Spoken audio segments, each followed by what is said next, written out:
Medical और nursing college भी parallel खोलने का काम किया है। उत्तर प्रदेश की तस्वीर बदल चुकी है। समाजवादी पार्टी के पास कहने को कुछ नहीं, ये चुके हुए लोग हैं और जाति और धर्म आधारित पॉलिटिक्स करते हैं। मैं दावे के साथ कह सकता हूं कि हमारे अल्पसंख्यक समाज के लोग अगर कुछ बैठे हों, मेरी बात को घर घर पहुंचा दीजिएगा। अगर अल्पसंख्यक समाज के लोग समाजवादी पार्टी को छोड़ दें, समाजवादी पार्टी 2% की पार्टी रह जाएगी, एक पार्षद नहीं जिता पाएंगे। अच्छा, एक बड़ा दिलचस्प सवाल उन्होंने जवाब दिया जब पूछा गया पीडीए जो आजकल नारा लगा रहे हैं, पी में तो उन्होंने कहा पंडित जी भी होंगे। आप तो ब्राह्मण समुदाय के बड़े जानते क्या है। हाँ। उनसे देखिए हम पीडीए को उनकी बात मान लेंगे। हाँ। आप हमारे बारे में जानते हो, हमारी पार्टी के बारे में जानते हो, हमारे नेताओं के बारे में जानते हो। आप पीडीए को धरातल पर देखोगे तो सबसे पहले नेट पे जाओगे, नेट पे समाजवादी पार्टी को सर्च करो। अगर कोई आपके पास है इंटरनेट, आप सर्च करेंगे तो सबसे पहले राष्ट्रीय अध्यक्ष नजर आएंगे। हाँ। फिर उसके बाद राष्ट्रीय महासचिव नजर आएंगे, फिर उसके बाद उनके पार्टी के अन्य पदाधिकारी नजर आएंगे, फिर सांसद विधायक नजर आएंगे। यही है ना? हाँ बिल्कुल। अध्यक्ष कौन है? अखिलेश जी। महामंत्री कौन है? राम गोपाल जी। दूसरे महामंत्री कौन है? परिवार का ही होगा। बताओ ना भैया, तो यही कहना दूसरे महामंत्री कौन है? शिवपाल सिंह यादव। फिर ओकरे बात चल जीबा तो सांसद में टिकट के करे मिलल बा, घर में मिलल बा, घर में सब के बा। तो पीडीए बा, ये पीडीए नहीं है, ये परिवार डेवलपमेंट अथॉरिटी है। देखिए, आप देखेंगे अगर किसी भी लोकतंत्र में यदि एक बेडरूम के अंदर पार्लियामेंट्री कमेटी की बैठक होने लगे, हम उसको लोकतांत्रिक प्रणाली की धज्जियां उड़ते अपनी आंखों से देख रहे हैं। समाजवादी पार्टी की बैठक होगी तो बेडरूम में हो जाएगी। पार्लियामेंट्री बोर्ड कौन कौन है मुझे बताओ जरा।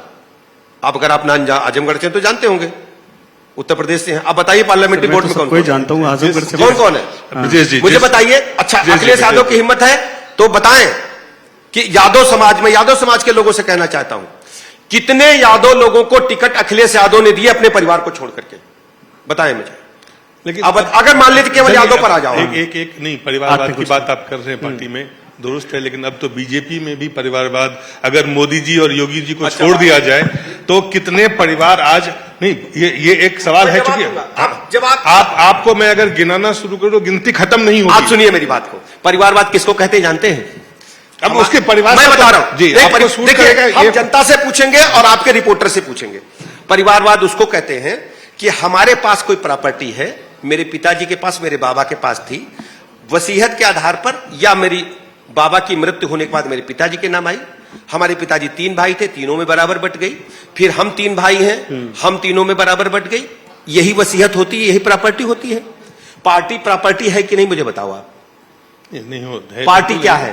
पार्टी संस्थान पार्टी प्रॉपर्टी है कि नहीं है? बिल्कुल नहीं है। बिल्कुल नहीं है। आप मेरी बात से सहमत हो गए। अब आगे आइए, समाजवादी पार्टी बनाई किसने?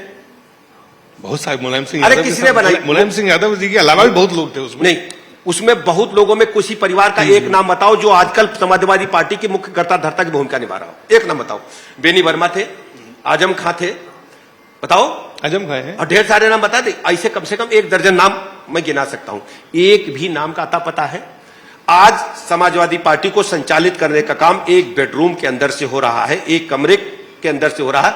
उसका आम जनता से, समाजवादी पार्टी के अन्य पदाधिकारियों से भी कोई मतलब नहीं है। समाजवादी पार्टी का मैं अच्छी तरह बता दूं, उत्तर प्रदेश की राजनीति को मैंने पास से देखा है। जब तक नेताजी जिंदा थे, पूज्य आदरणीय मुलायम सिंह यादव जी, हर जिले में एक बड़ा यादव समाज का नेता उन्होंने खड़ा किया था। तब मुलायम सिंह यादव जी के रूप में दुनिया में, देश में जाने जाते थे। आजमगढ़ में कौन था यादव जी?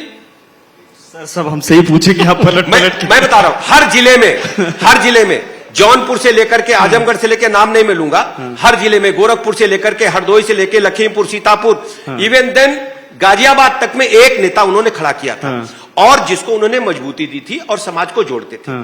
आज केवल परिवार, लोहिया जी जो ऊपर स्वर्ग में बैठे होंगे वो भी खून के आंसू रो रहे होंगे कि समाजवादी पार्टी का नारा जो हमने दिया था, समाजवाद का जो हमने नारा दिया था, उसको धज्जियां उड़ाने का काम समाजवादी पार्टी के लोग